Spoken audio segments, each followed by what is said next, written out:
Bueno, eh, am, quería hablar un poquito del tema del juicio o cómo Dios juzga a la luz de todos los temas que venimos conversando, porque nosotros tenemos un conocimiento como adventistas, ¿no? El mensaje del primer ángel, temed a Dios y dadle gloria porque la hora de su juicio ha llegado.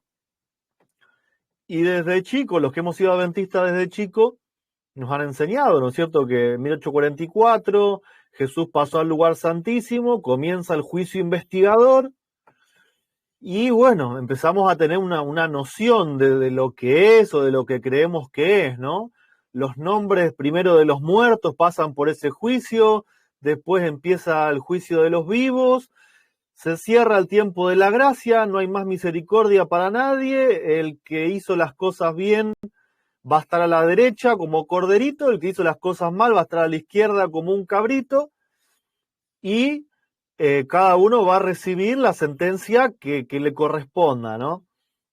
Ahora, después de eso, estos últimos meses, o quizás un año, 2 años, hemos empezado a ver lo que es el amor de Dios con un lente diferente, ¿no es cierto? Hemos visto o hemos entendido que Dios no destruye de forma activa, ¿sí? Que su paciencia es para siempre, es infinita, que no tiene límite, ¿sí? Que nos ama como a hijos, con todo lo que eso implica.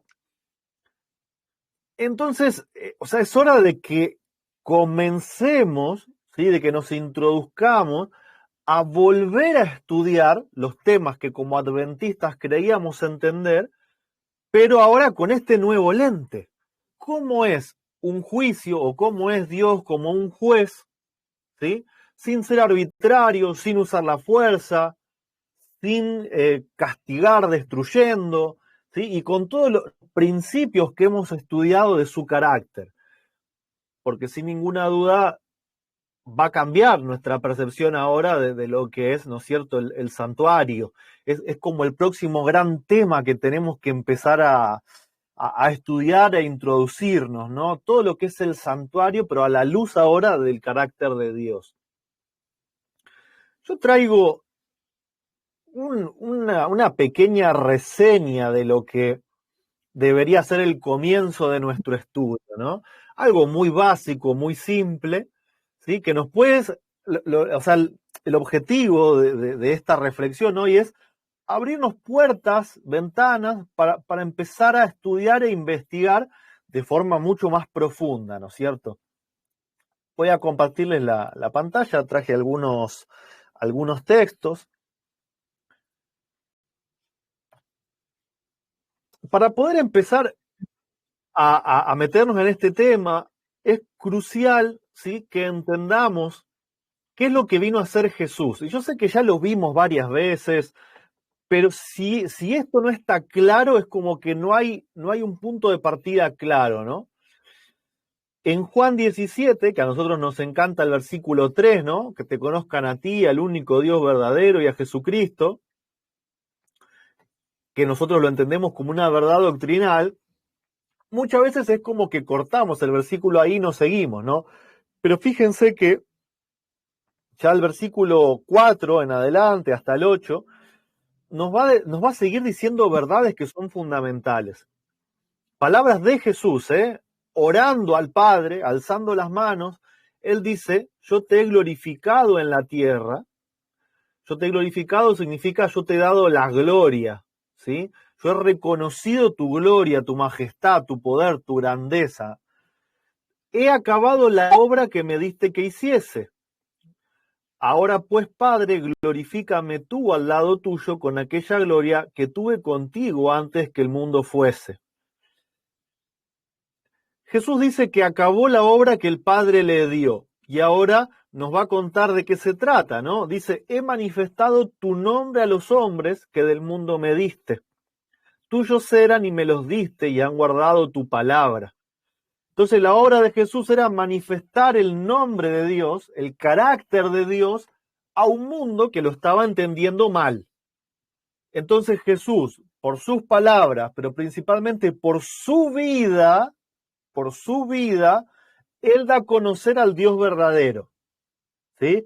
No solamente de forma numérica, no solamente da a conocer el único Dios verdadero y Jesucristo, sino que lo da a conocer de forma cualitativa, nos da a conocer su carácter, su forma de ser.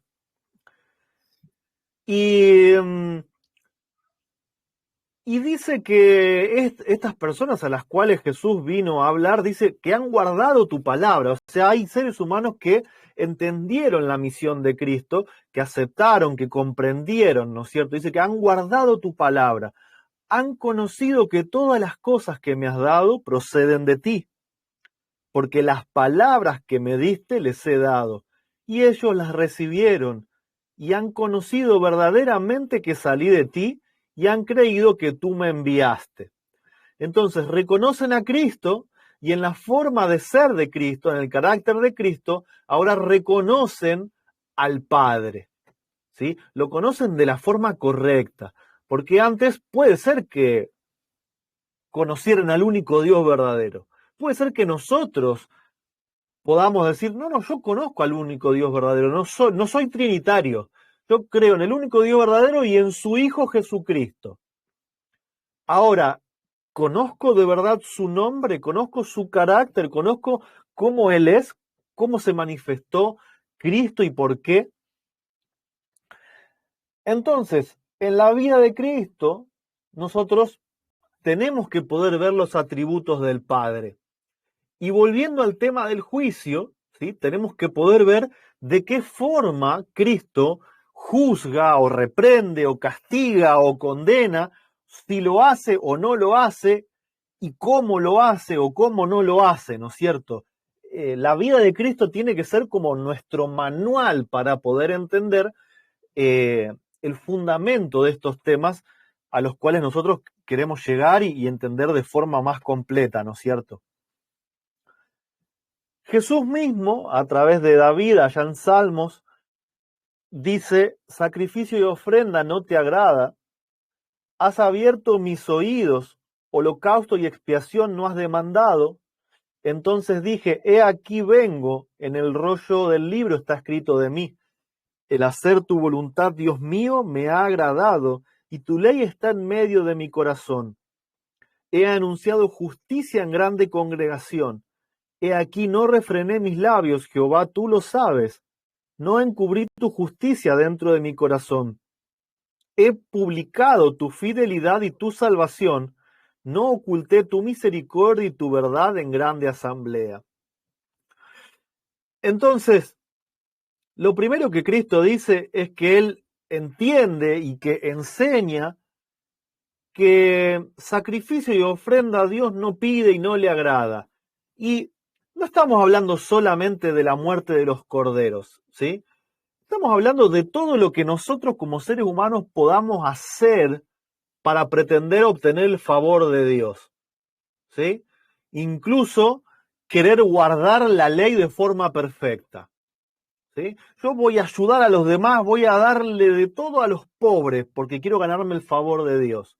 Jesús enseña con su vida que sacrificio y ofrenda el Padre no pidió, que a Él no le agrada.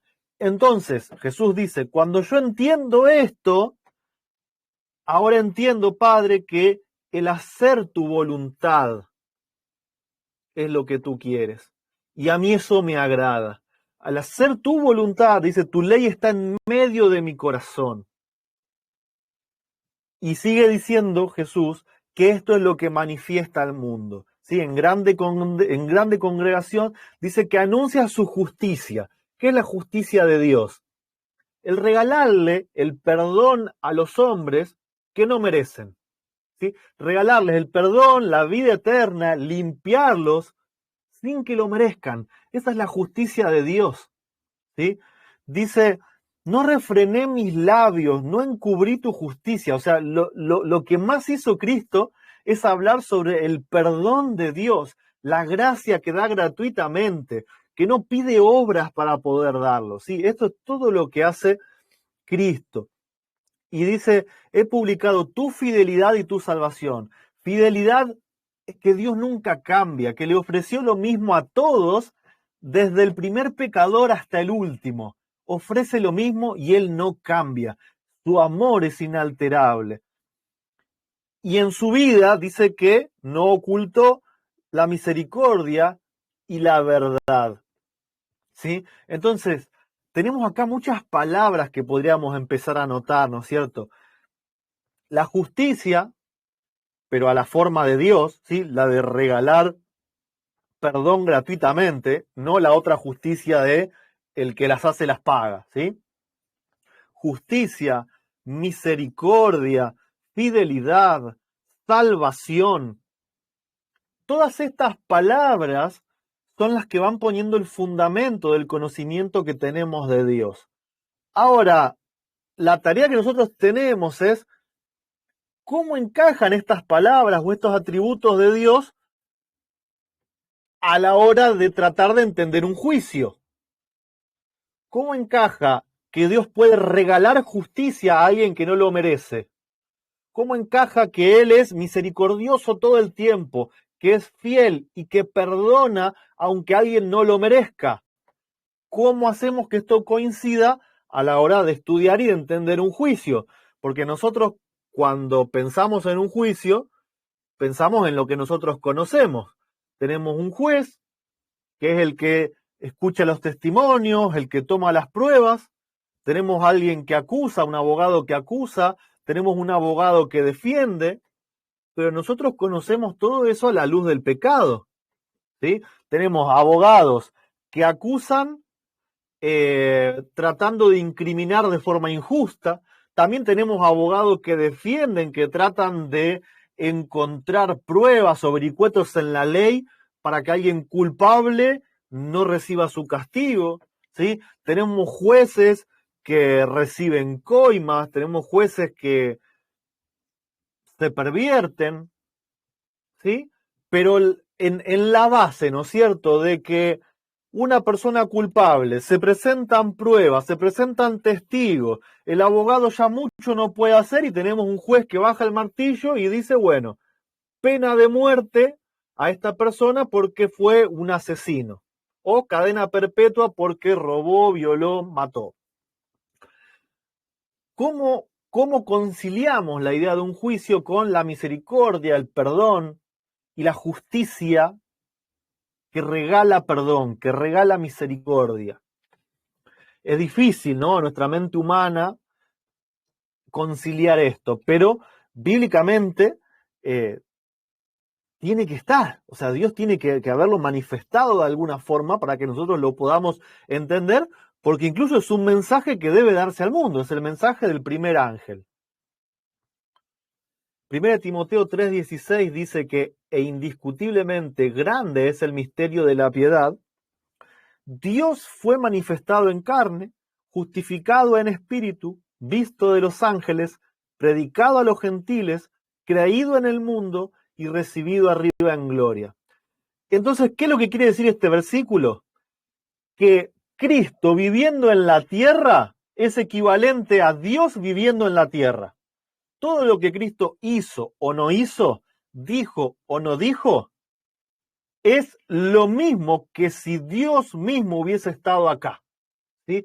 No hay ninguna diferencia, ni siquiera mínima, entre lo que es Cristo, entre lo que dice Cristo y entre lo que es el Padre y dice el Padre, ¿sí? Esto es indispensable comprenderlo, ¿sí? Y fíjense que involucra a todos, o sea, cuando Cristo manifiesta al Padre, dice que lo ven los ángeles, ¿sí? Lo terminan de comprender los ángeles, reconcilia tanto a los ángeles como a los seres humanos con Dios. Es predicado a los gentiles también, que no lo conocían.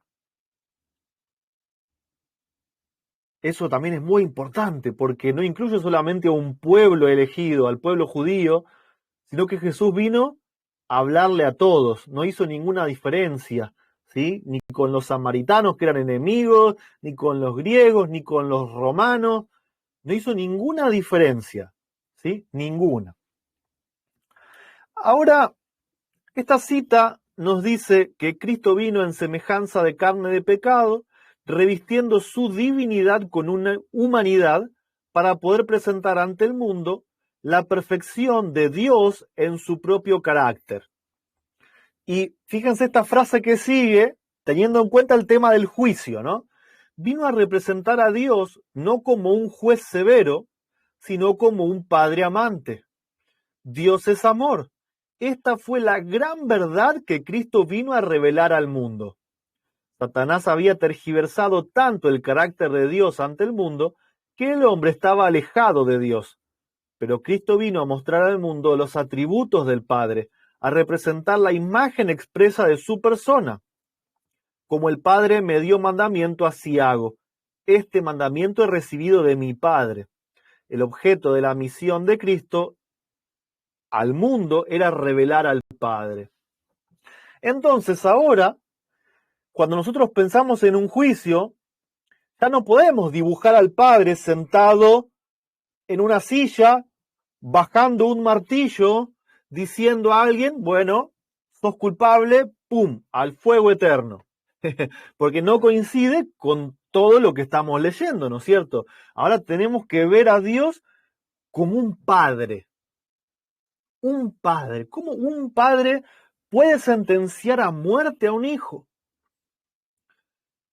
¿Cómo convive esto con una misericordia absoluta, con una paciencia total, ¿no es cierto?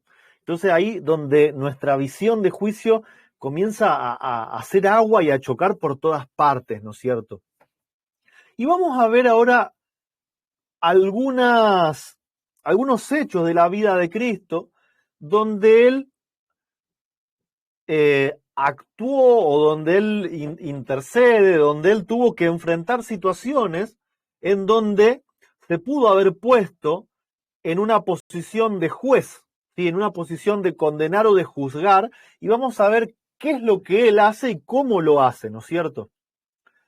Por ejemplo, en una ocasión sus discípulos, ¿sí?, en Juan 9, dice que Juan vino y le dice, maestro, hemos visto a uno que en tu nombre echaba fuera demonios, pero él no nos sigue, o sea, no se quiere hacer adventista, no se quiere bautizar, no se suscribe a Ministerio Séptimo Milenio y no comparte los videos de YouTube de Roberto, ¿no? Y entonces, porque no se suscribe, se lo prohibimos. Hasta que no nos siga, no tiene derecho a predicar en tu nombre, ¿no? Pero Jesús dijo, no se lo prohíbas, porque ninguno hay que haga milagro en mi nombre que luego pueda decir mal de mí, porque el que no es contra nosotros, por nosotros es. Vemos en este caso que ni cerca está Jesús de querer utilizar la fuerza, ¿sí?, de querer ser, ¿cómo es la palabra? Cuando alguien se encierra y busca tener privilegios, ¿no es cierto? Como decir, bueno, somos un pueblo especial, en nosotros está la salvación, y los de afuera, como decían los judíos, ¿no? Son todos gentiles, pecadores, que no los quiero ni tocar porque me contamino, ¿no? Ahora Jesús está diciendo, si ellos están hablando bien, y si el Espíritu de Dios está en ellos, dejen que hablen porque están haciendo bien, ¿sí? No hay que ser elitistas, ¿no? Esa es la palabra. Entonces vemos acá ya parte del carácter de Cristo, ¿no? Que siendo Él el que tenía la misión principal, nunca coartó la posibilidad a nadie de que pueda hablar de Dios, si lo que estaba diciendo era cierto, iba a tener sus frutos, ¿no es cierto? Eso es lo que Él dice. En Lucas 9 tenemos otro hecho. Este era Juan hablando de Juan el Bautista. No, era el discípulo Juan que vio predicar otras personas, que acá no menciona quiénes son, no era Juan el Bautista, que estaban echando demonios, ¿no? Es como si hoy yo me encontrara a alguien en la calle que no conozco, no lo veo en nuestros grupos, y predica del Padre y del Hijo. Y yo le digo, pero ¿y de dónde saliste? Pará, ¿fuiste adventista? No. y a ver de quién, por los videos de quién viniste. No, yo lo vi en la Biblia. No, pará. Entonces, hasta que no te suscribas a Tiempo de Reunión y a Ministerio Séptimo Milenio, no podés predicar del Padre y del Hijo, ¿no? Es como si yo dijera eso. Tenemos ahora en Juan 9,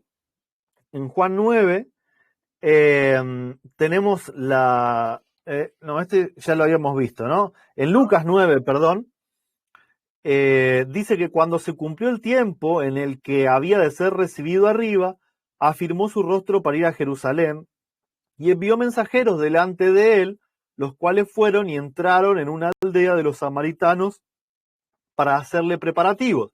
Samaritanos, ¿sí? Enemigos, se odiaban.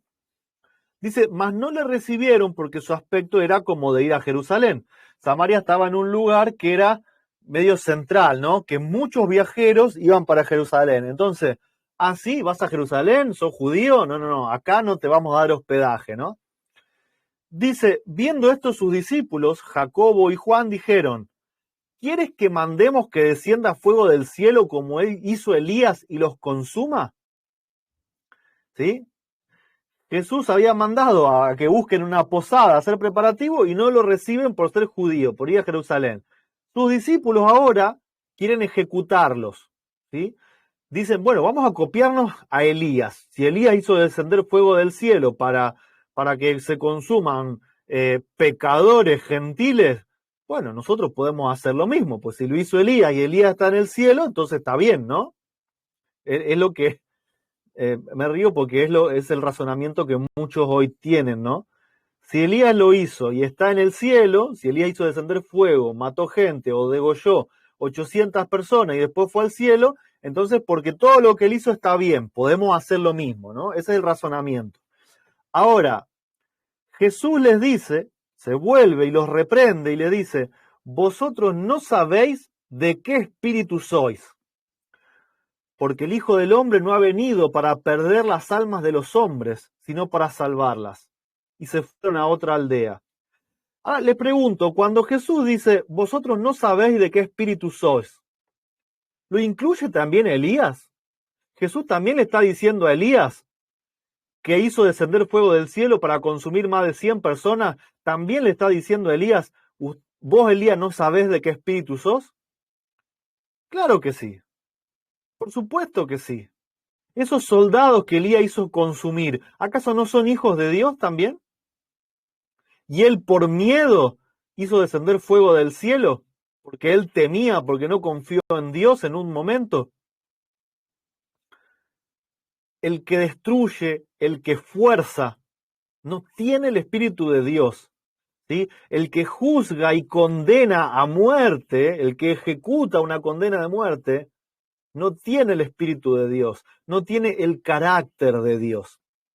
Ahora, volviendo a Elías, esto significa que para que Elías haya sido llevado al cielo es porque terminó de comprender el verdadero carácter de Dios, porque si no, de ninguna manera podría él estar allá arriba, ¿no es cierto? Tenemos otro caso. El espíritu que tenía Elías en ese momento era el espíritu del diablo. No lo dudo, no lo dudo. Así es, como nos puede pasar a muchos de nosotros, ¿no? Porque Jesús dijo que asesino no es solamente el que le quita la vida física a alguien, sino que con la palabra ya podemos estar asesinando a alguien, hablando mal del hermano, ¿no? Entonces, el espíritu del diablo se puede manifestar en cada uno de nosotros de diferentes maneras. Sí, porque la mayoría de la gente comprende de que bajar fuego del cielo y todo eso es trabajo de Dios. Pero la hermana White, no me acuerdo exactamente de dónde es, porque mi memoria es malísima cuando tiene que ver con a dónde es que lo leí o lo estudié. Dice que Satanás conoce todos los secretos de la naturaleza. Puede manifestar torbellinos y todo eso, porque él conoce los misterios. ¿Sabes?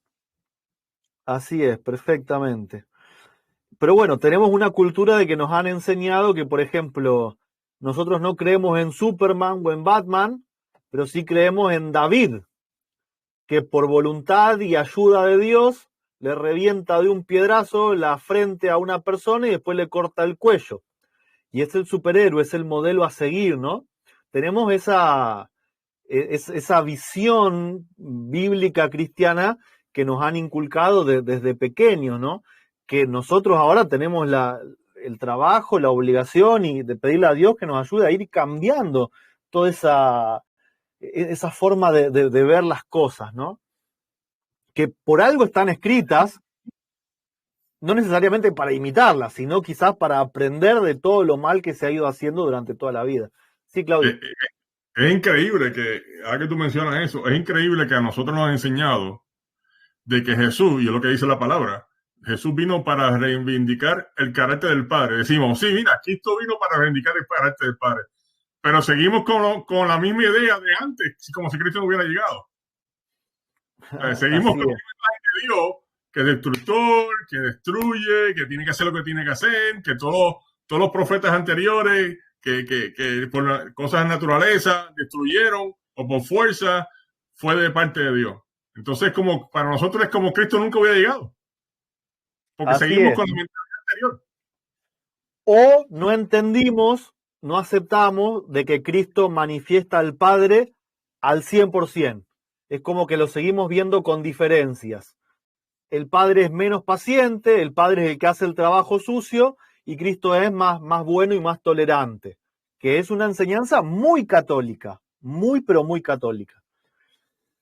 Y este ejemplo que sigue me gusta mucho porque para mí bueno, ustedes conocen la historia de la mujer adúltera, ¿no? Los fariseos que traen a esta mujer la hicieron muy bien, o sea, son malos, inteligentes de en serio, ¿eh? Porque ahora lo que ellos usan son leyes que venían del mismo Moisés y lo ponen a Cristo entre la espada y la pared, ¿no? Vamos a ver qué dice. Jesús se fue al monte de los olivos, Juan 8, ¿no? Dice, por la mañana volvió al templo y todo el pueblo vino a él, y sentado a él les enseñaba.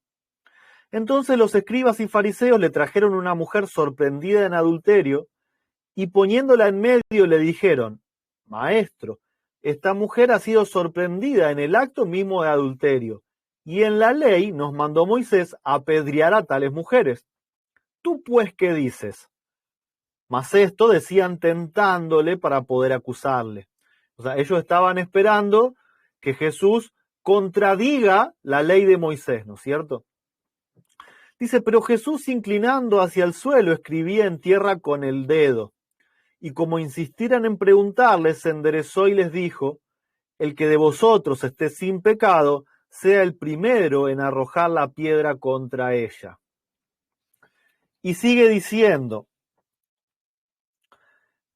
inclinándose de nuevo hacia el suelo, siguió escribiendo en tierra.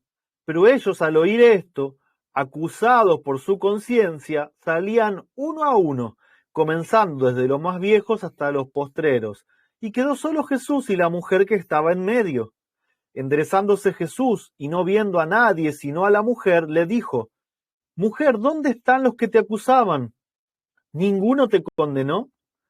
Ella dijo, Ninguno, Señor. Entonces Jesús, y déjenme acá inventar un versículo, ¿sí? Entonces Jesús, representando el carácter del Padre, siendo idéntico a su Padre en su forma de ser, le dijo, ni yo te condeno, vete, no peques más. ¿Sí? Déjenme agregarle toda esa explicación entre paréntesis. Vamos a decirle la coma robertina, vamos a decirle.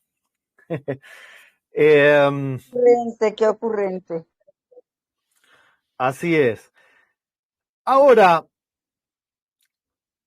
mejor ocasión que esta, si de verdad Jesús o el Padre en algún punto de su carácter tienen que decir basta y castigar y condenar a alguien, este era el momento exacto.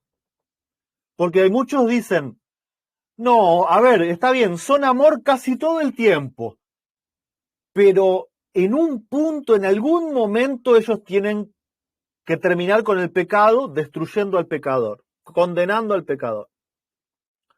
Ahora, si esta no era la ocasión perfecta, donde hasta la ley que estaba escrita en la Biblia lo decía, si no lo hizo acá, ¿cuándo lo iba a hacer? Jesús acá lo que les estaba enseñando, al igual que, por ejemplo, con el caso del divorcio, es que incluso lo que está escrito en la Biblia está escrito para probar a los hombres, ¿sí? Y podemos revisar los temas que hemos hablado de la voluntad permisiva de Dios, de por qué Dios permitió ciertas leyes, como el divorcio, el apedreamiento, por causa de la dureza del corazón de ellos y no porque sea parte del carácter del Padre, que dice, no matarás, que dice, ni yo te condeno, vete y no peques más. Se ve, ¿no es cierto?, de dónde viene cada idea. Ellos eran los que tenían el deseo de apedrear a la mujer. Y Cristo, poniéndoles un nuevo lente para leer las Escrituras, les hace ver de que si ellos apedreaban a la mujer, ellos también deberían haber sido apedreados. Porque pecan de una forma diferente. Y se atreven a juzgar a la gente porque peca diferente. Y generalmente nos pasa, y en la iglesia adventista también pasa, que el adulterio o el tener un hijo de soltero, ¿sí?, son pecados terribles, terribles, que hacen de que prácticamente seas un leproso, te borren de la iglesia, pero otros pecados como, no sé, puedo nombrar acá de la iglesia en Argentina, contrabandear durante 25 años para evadir impuestos a nombre de la iglesia adventista, no es un pecado tan malo, ¿sí? Y podemos dar un montón de ejemplos que quizás no vienen al caso, ¿no? Pero como para ser bien claro en lo que estamos diciendo, ¿no? Somos nosotros los que ponemos como distintos grados a los pecados, ¿sí? Hacemos como pecados más terribles y otros menos terribles, cuando para el Padre y el Hijo es exactamente igual de malo, igual de dañino, y causa la muerte, una mentira, un chisme, un asesinato o un robo, ¿sí? En nuestra mente nosotros inventamos distintas escalas, pero el pecado es pecado y el pecado produce muerte, sea cual sea, ¿sí? Este era el caso de María Magdalena. Mirá, yo tengo una duda en cuanto a esto. Estoy medio confundido, ¿eh? No es que sepa o no sepa, pero tendría que buscar más en los libros de Elena White, porque si vos lees solo la Biblia, por ejemplo, yo vi una serie cristiana donde María Magdalena, la mujer adúltera, y María, la hermana de Lázaro, son tres personas diferentes. Y eso me confundió un poco. Para mí eran las tres la misma y ahora no sé, ¿viste? Tendría que investigar a ver quién es, si es la misma que lloró a los pies, si es la misma que la hermana de Lázaro. La verdad es que no lo tengo claro, ¿no? Pero bueno, un dato de color como para...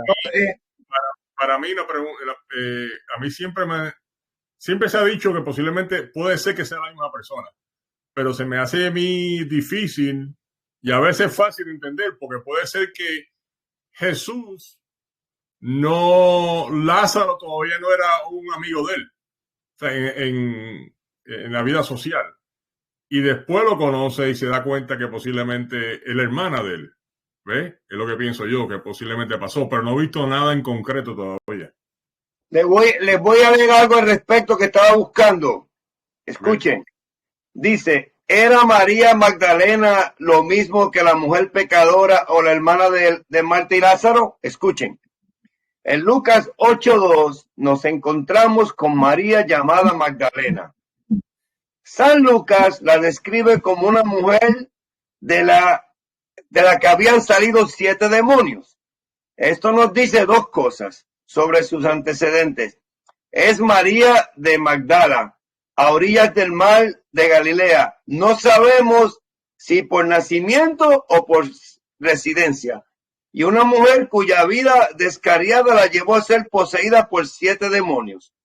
Dado que esta identificación sigue inmediatamente el relato de Lucas de la mujer pecadora que unge los pies del Señor con un ungüento costoso y a quien el Señor le pide que guarde algunos para su sepultura, en Lucas 7, 36 al 50, la mujer pecadora a menudo se entiende como Magdalena.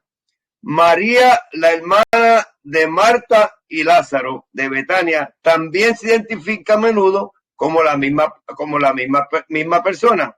Esta María unge igualmente los pies del Señor con un ungüento costoso, como lo hizo la mujer pecadora y como lo haría Magdalena con el cuerpo de Cristo en la muerte. Desde ese punto de vista, Betania es probablemente su origen, Magdala, donde vivía. En general, las opiniones sobre quién fue María Magdalena tienden a dividirse en líneas griegas y latinas. Los padres de la iglesia latinos u occidentales generalmente sostienen que Santa María Magdalena, la mujer pecadora, y María de Betania son la misma, mientras que los padres griegos orientales sostienen que son 3 mujeres diferentes. La escritura no proporciona una solución clara a esta pregunta. Por eso tenemos que ir entonces a lo escrito de la hermana White. Sí, habría que revisar bien. Sí.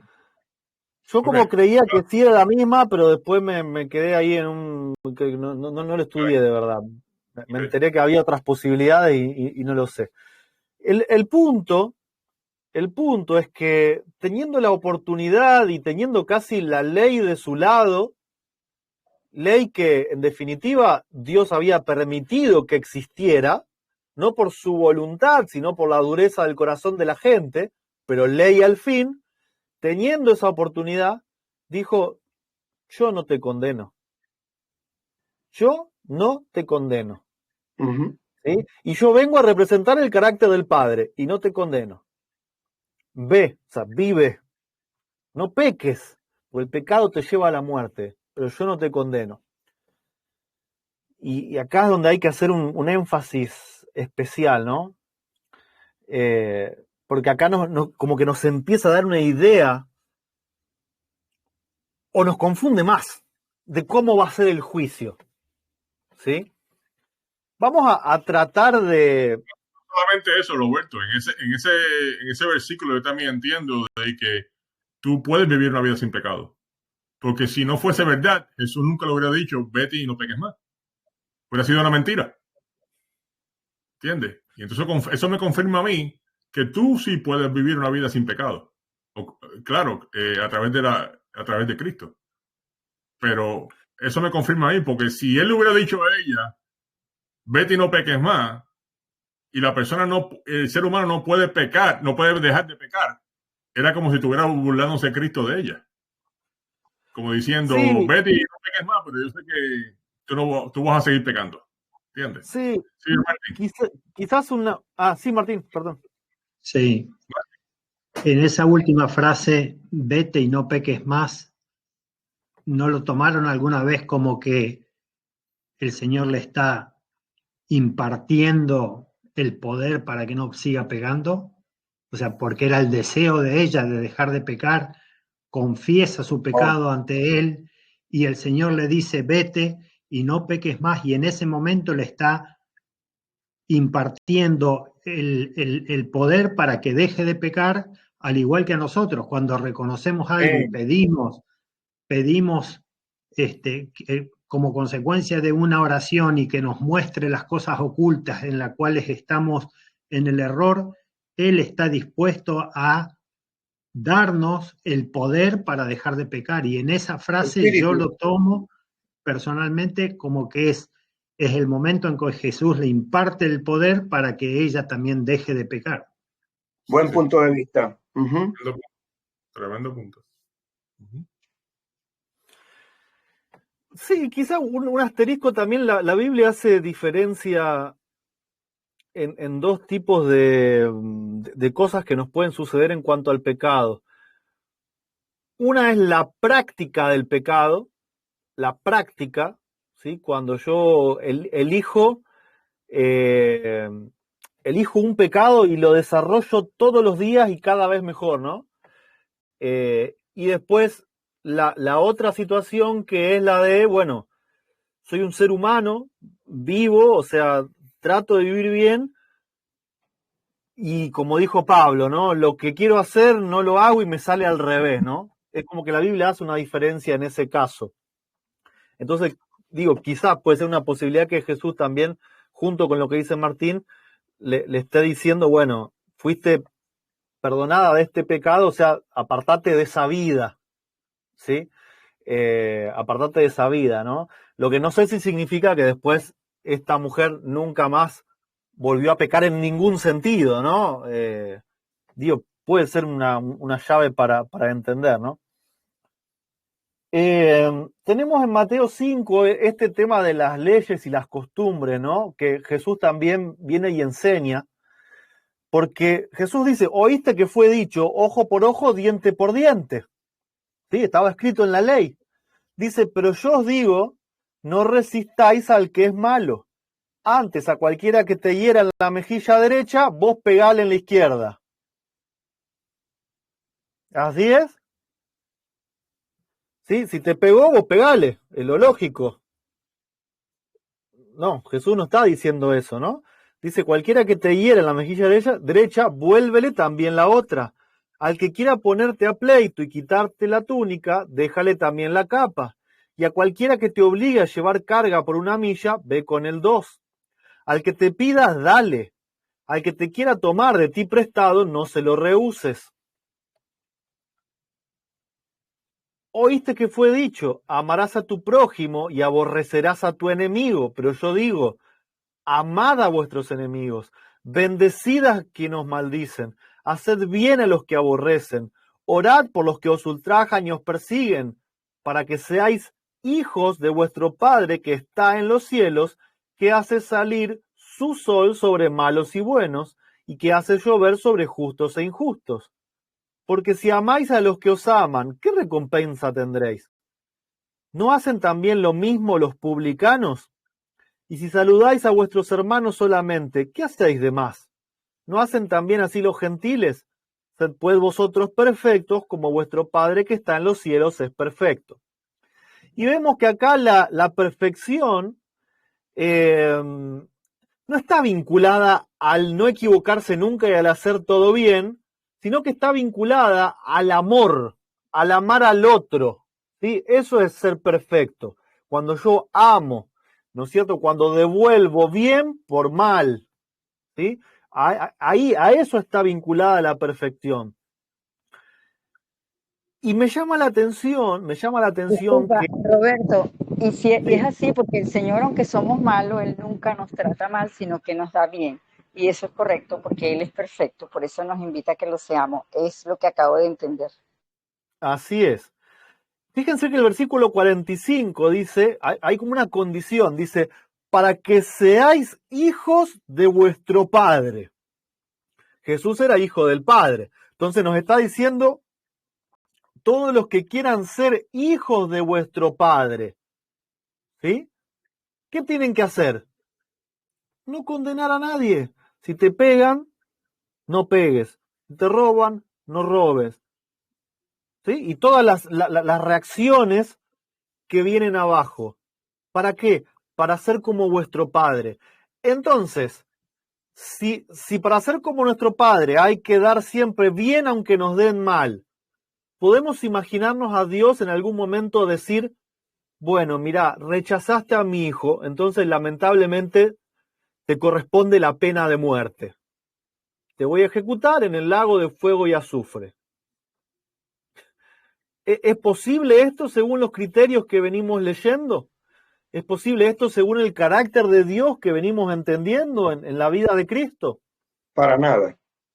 Te dice, si te rechazan, y bueno, no hagas nada. Si te pegan y no se lo devuelvas. Si encima te quieren robar el manto, bueno, dale la capa. Entonces, ¿puede ser que en 1844 empezó un juicio donde ahora todos los que rechazaron a Cristo y rechazan la ley de Dios, Dios los va a mandar al lago de fuego? Hay una posibilidad de que pueda ser así, de que Dios haya cambiado en el camino y de que Jesús ahora entonces no haya representado verdaderamente al Padre. Evidentemente no. Entonces nosotros tenemos que cambiar nuestra percepción de lo que es el juicio, ¿no? Y en Juan 12, tenemos ahora palabras bien claritas de Cristo hablando del juicio, ¿no? Dice, Jesús clamó y dijo, el que cree en mí, no cree en mí, sino en el que me envió. Y el que me ve al que me envió. O sea, más claro imposible, ¿no? Están viendo al Padre, están viendo el carácter de Dios, no me están viendo a mí. Dice, yo la luz he venido al mundo para que todo aquel que cree en mí no permanezca en tinieblas. Al que oye mis palabras y no las guarda, escuchen esto, al que oye mis palabras y no las guarda, yo no le juzgo. Porque no he venido a juzgar al mundo, sino a salvar al mundo. Entonces, si yo no acepto los 10 mandamientos, si no acepto el sábado, si no acepto que Jesús es hijo de Dios, ¿me va a juzgar y me va a condenar? No, dice que no. Dice que no lo va a hacer, que no me va a juzgar, que no me va a condenar porque me quiere salvar. Él no lo va a hacer. ¿Sí? Dice, el que me rechaza y no recibe mis palabras, tiene quien le juzgue. Y entonces acá prestemos atención porque se nos abre la puerta de cómo es el juicio. ¿Sí? Cristo y el Padre no te juzgan ni te condenan. Pero si rechazas las palabras, hay alguien que te va a juzgar. ¿Sí? ¿Quién es? Dice, la palabra que he hablado, ella le juzgará en el día postrero, porque yo no he hablado por mi propia cuenta. El Padre que me envió, Él me dio mandamiento de lo que he de decir y de lo que he de hablar. Y sé que su mandamiento es vida eterna. Así pues, lo que yo hablo, lo hablo como el Padre me lo ha dicho.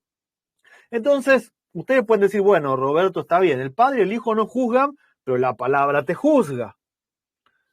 Pero ¿y qué dice la palabra? ¿La palabra acaso no dice que la paga del pecado es muerte y que la dádiva de Dios es vida eterna? ¿No dice eso la palabra? Entonces, ¿cómo funciona el juicio? Si vos rechazás a Dios, estás rechazando la vida, estás eligiendo el pecado, y el pecado ¿qué va a hacer? Te va a matar. Pero no es Dios quien te está juzgando.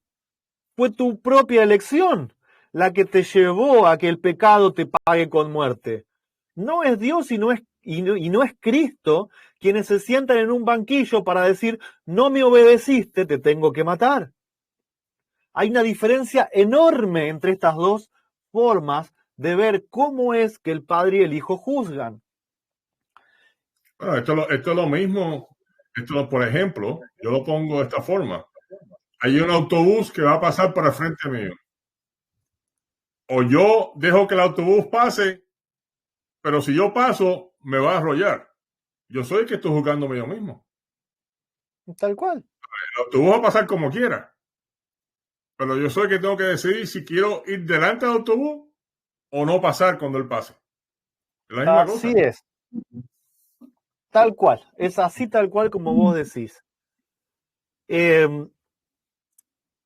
Y entonces, o sea, hoy hablábamos de los 144.000, ¿no es cierto? Y hablábamos de que los 144.000 representan el carácter del Padre y nosotros tenemos ese deseo de ser parte, ¿no? Y de representar el carácter del Padre, que Cristo viva en nosotros.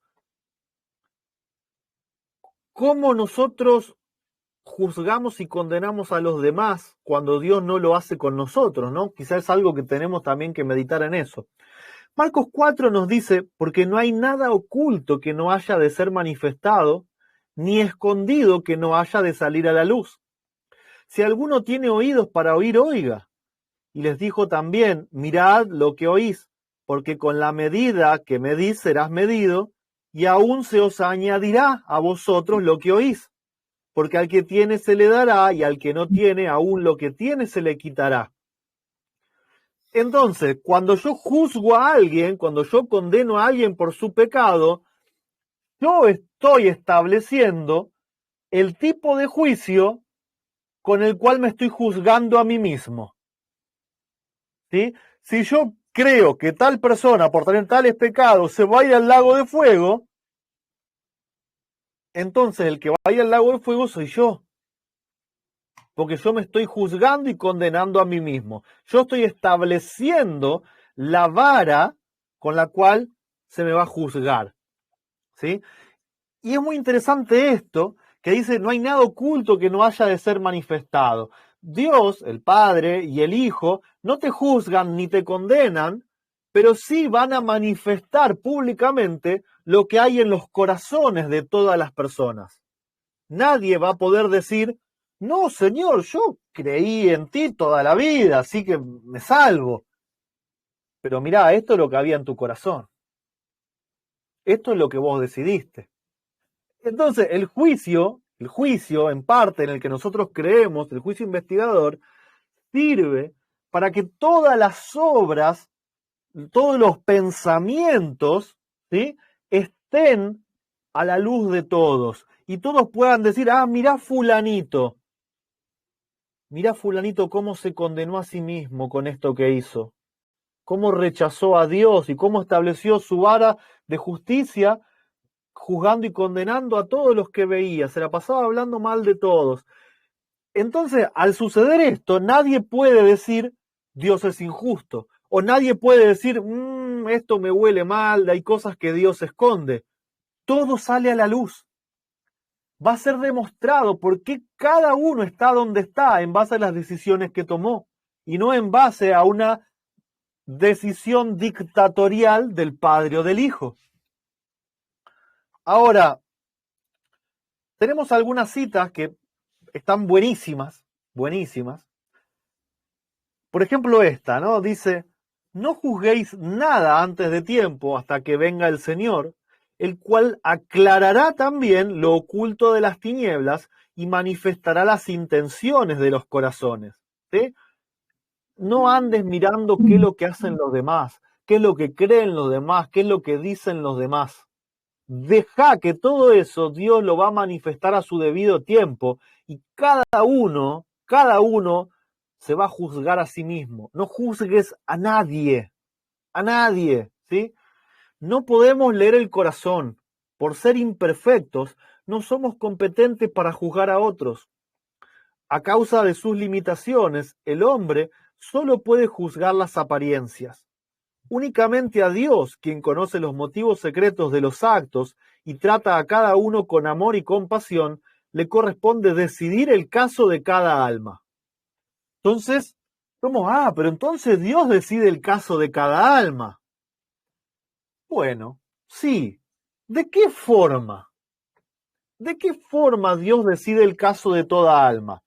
Veamos, dejamos que la misma persona que escribió esto nos explique cómo es que Dios lo hace, ¿no es cierto? Y sigue diciendo, eres inexcusable, oh hombre, quien quiera que seas tú que juzgas. Pues en lo que juzgas a otro, te condenas a ti mismo, porque tú que juzgas haces lo mismo. Y acá podemos ver a los que estaban con las piedras en las manos, queriendo darle a la mujer adúltera, y de repente Cristo les dice, el que esté libre de pecado, que tire la primera piedra. ¿No es acaso esto lo que está diciendo la cita? Tú que juzgas haces lo mismo, o eres peor incluso, ¿sí? Los que juzgan o critican a los demás se proclaman culpables. ¿Quiénes se proclaman culpables? Los que juzgan a los demás. Ellos mismos están diciendo, yo soy culpable. Porque hacen las mismas cosas que censuran en otros. Al condenar a los demás, se sentencian a sí mismos. ¿Y cómo es que Dios decide el caso de cada persona? Dios declara que el dictamen es justo. ¿Cuál dictamen? El que se condenó a sí mismo por condenar a otros. Y Dios dice, es justo. Tu sentencia es justa. Dios no da su sentencia. Dios no da sentencias dictatoriales. Dios acepta la decisión que cada uno quiera tomar. Y si uno se condena a sí mismo, cuando condena a otro, Dios simplemente dice, es justo. Es lo que decidiste. Yo no puedo ir en contra de tu voluntad. Y en este sentido, todo juicio, ¿sí?, donde hay alguien que se condena, hay que ejecutar la condena, ¿no? Que es, en este caso, el pecado te paga con muerte, ¿no? Tenemos que entender entonces cómo llega la muerte al condenado, porque nosotros creemos que Dios no lo hace, Dios no te va a tirar a un lago de fuego. Y entonces esta cita nos dice que la muerte del Inmaculado Hijo de Dios testifica que la paga del pecado es muerte, que toda violación de la ley de Dios debe recibir su justa retribución. Entonces, recapitulemos. ¿Cómo es que la cruz de Cristo, la muerte de Cristo, explica la condena del juicio? Cristo decide tomar los pecados sobre sí mismo. Él toma la decisión de cargar los pecados de todos nosotros en Él. Y entonces, como Él carga los pecados, termina separado del Padre, que es la fuente de la vida, y los pecados lo aplastan y le quiebran el corazón. Este modelo de juicio nos muestra cómo es el juicio grande, el juicio total, el juicio que van a pasar todos, ¿sí? Los que deciden estar separados de Dios se desconectan de la fuente de la vida y sus propios pecados los aplastan, los matan, les parten el corazón, le quita la vida, ¿sí? Y Dios no los puede proteger porque ellos mismos se sentenciaron. Dice, Cristo, que era sin pecado, se hizo pecado a causa del hombre. Cargó con la culpabilidad de la transgresión y el ocultamiento del rostro de su Padre, hasta que su corazón fue destrozado y su vida aniquilada. Hizo todos esos sacrificios a fin de redimir al pecador. De ningún otro modo habría podido el hombre libertarse de la penalidad del pecado. Y toda alma que se niega a participar de la expiación conseguida a tal precio, debe cargar en su propia persona con la culpabilidad y con el castigo por la transgresión.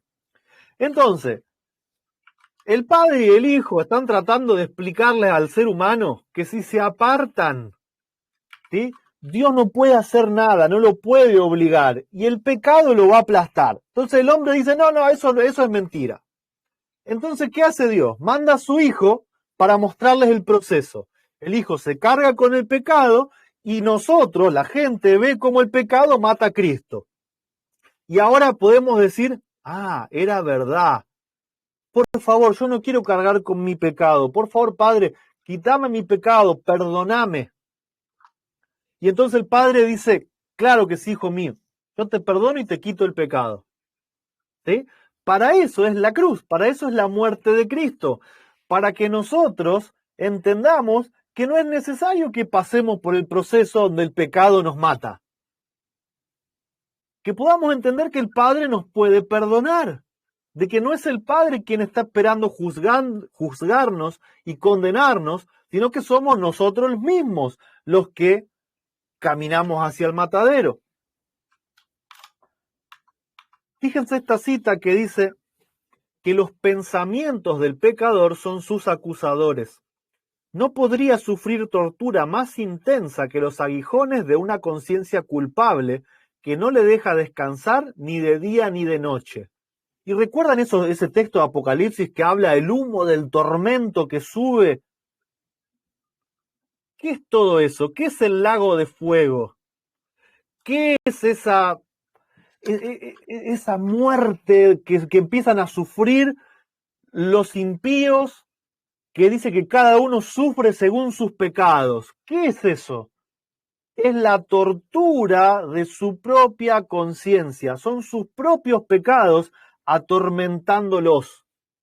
A diferencia de los justos que eligieron ser limpios, ser perdonados, aceptan un perdón que no merecen. Es la única diferencia entre justos, la única diferencia entre los que son salvos y los que no son salvos. Unos aceptan el perdón y se aferran, aceptan la gracia, aceptan la justicia, y los otros no la aceptan y cargan con su propio pecado. ¿Sí? No es que uno fue más bueno y el otro fue más malo. Robert, Sí, eso pasó en el caso de Judas. exactamente. Lo atormentó tanto que él mismo fue y se liquidó. Y de forma contraria está Pedro.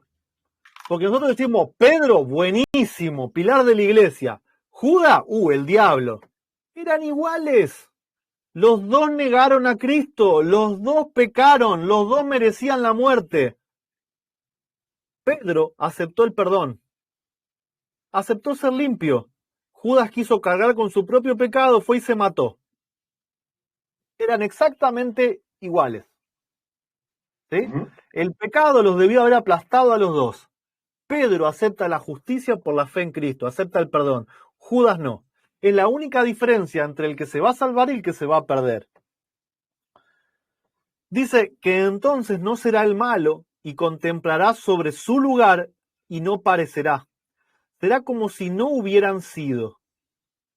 Este no es un acto de fuerza arbitraria por parte de Dios. ¿Sí?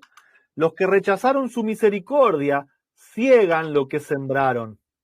Dios es la fuente de la vida y cuando uno elige el servicio del pecado, se separa de Dios y se separa así de la vida. Queda privado de la vida de Dios.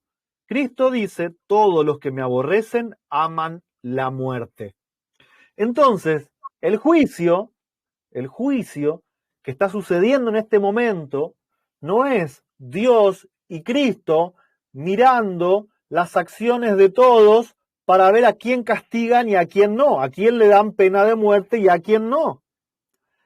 Es el Padre y el Hijo apelando a los corazones de los seres humanos hasta que cada uno haya tomado su decisión. El que acepta aferrarse a la fuente de la vida, se le va a dar la vida. Y el que acepta aferrarse al pecado y separarse de Dios, se le va a decir, es justo. ¿Sí? Y delante del mundo se va a poner una imagen o una película del momento en donde la persona decide, o de los momentos donde la persona decide separarse de Dios. Por ejemplo, un día va a aparecer Caifás diciendo, su sangre, la sangre de Cristo, sea sobre nosotros y sobre de nuestros hijos. Y ahí va a aparecer el Padre diciendo, Caifás, hijo, la sentencia que proferiste sobre vos mismo es justa y yo te la doy porque es lo que vos quisiste. Eso es el juicio. ¿Sí? No es Dios diciendo, Caifás, así que todo esto le hiciste a mi hijo, lo clavaste en la cruz, hasta esto llegaste. Bueno, ahora vas a ver lo que es la ira de Dios, ahora vas a ver lo que es mi ira. ¿Ves ese charco allá con fuego y azufre? Ahí te vas. Fíjense la diferencia que hay entre las dos formas de mirar a Dios. Y como decía, ¿no? Esto es en realidad apenas como si fuese una invitación, es como una puerta que apenas se entreabre, como invitándonos a adentrarnos en este tema del juicio investigador, del santuario, ¿sí? Para que podamos conocer a Dios, su carácter, en todas sus obras. Así como hemos estudiado, ¿no? Y tratamos de conocer a Dios, cómo fue que actuó en el diluvio, cómo fue que actuó en todos los procesos donde Israel iba a la guerra, cómo actuó en Sodoma y Gomorra. También tenemos que pedirle a Dios que nos ayude a conocerlo, a cómo es Él en el juicio, para que cuando nosotros prediquemos el mensaje del primer ángel, temed a Dios y dadle gloria porque la hora de su juicio ha llegado, no estemos predicando terror, ¿sí? Cuidado, porque viene el día donde se acaba el tiempo de gracia y Dios tiene que enviar al lago de fuego a los que no lo aceptaron. Porque muchos hemos predicado eso y muchos lo siguen predicando. El tiempo de gracia se acaba. La paciencia de Dios tiene un límite. Ahora, ¿por qué hay un tiempo de gracia que se acaba? Simplemente porque hay un momento en donde todos tomaron su decisión. No fue porque a Dios se le terminara la paciencia.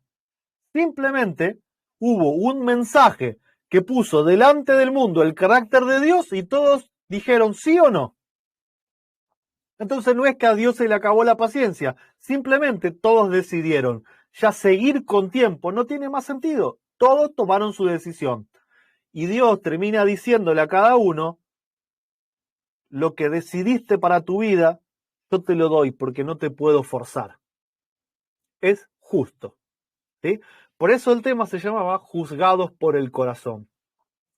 Dios no va a juzgar ni condenar a nadie. Él simplemente va a mostrar lo que hay en el corazón de cada persona para que se vea qué decisión tomó cada uno, cómo juzgó a los demás cada uno y por lo tanto cómo se juzgó a sí mismo y por qué tiene la propia condena que se autoimpuso. Robert, y eso es el principio